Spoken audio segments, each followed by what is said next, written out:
Le 21 novembre dernier, Jaguar a dévoilé son rebranding et cela a suscité d'immenses réactions. Et souvent les réactions étaient plus que mitigées.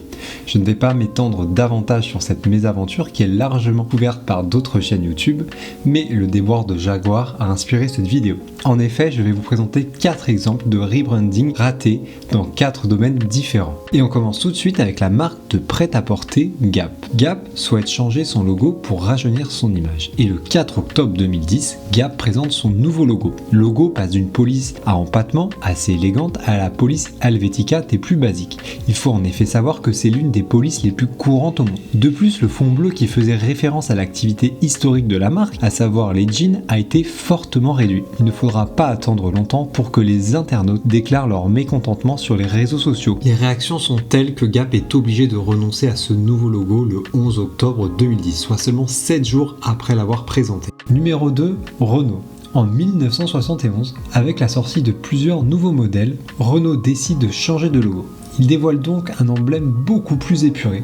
Cette fois-ci, le problème ne va pas venir des consommateurs, mais d'une autre entreprise, Kent, une entreprise spécialisée dans les produits chimiques. Kent accuse Renault d'avoir un logo qui est trop ressemblant au sien. Par conséquent, la société entame des poursuites judiciaires et gagne sur ce plan. Renault a l'interdiction d'utiliser ce logo et en plus doit rappeler tous ses véhicules déjà en circulation afin de changer leur logo. Pour faire diversion et éviter de propager cette polémique, Renault va mandater en urgence le célèbre artiste hongrois Viktor Vasarely pour dessiner un nouveau logo qui sera présent jusqu'en 1992. On va maintenant évoquer un échec beaucoup plus récent avec les Girondins de Bordeaux. En 2020, le club de foot décide de changer d'image afin d'être plus connu à l'international. Par conséquent, il dévoile un nouveau logo et une nouvelle identité de marque.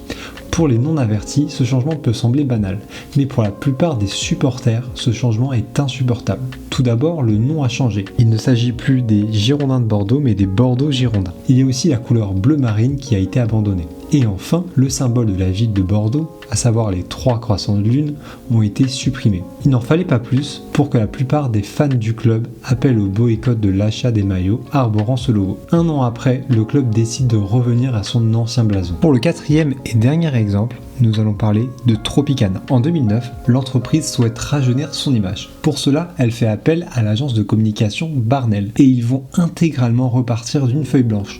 Tous les éléments forts de l'image de marque de Tropicana ont été abandonnés, au profit d'un packaging au design minimaliste et épuré. Et le problème, c'est que les consommateurs n'ont pas reconnu le produit en magasin. Certains ont même pensé que la qualité du produit avait baissé. Les ventes ont chuté de plus de 20%. Entre les pertes de chiffre d'affaires et les frais engagés pour ce nouveau logo, on estime les pertes totales à plus de 50 millions de dollars. Un mois à peine après ce changement, Tropicana revient à l'ancien packaging. Merci d'avoir suivi la vidéo jusqu'au bout. La semaine prochaine, ça sera la vidéo inverse. Nous allons voir ensemble des exemples de rebranding qui ont bien marché.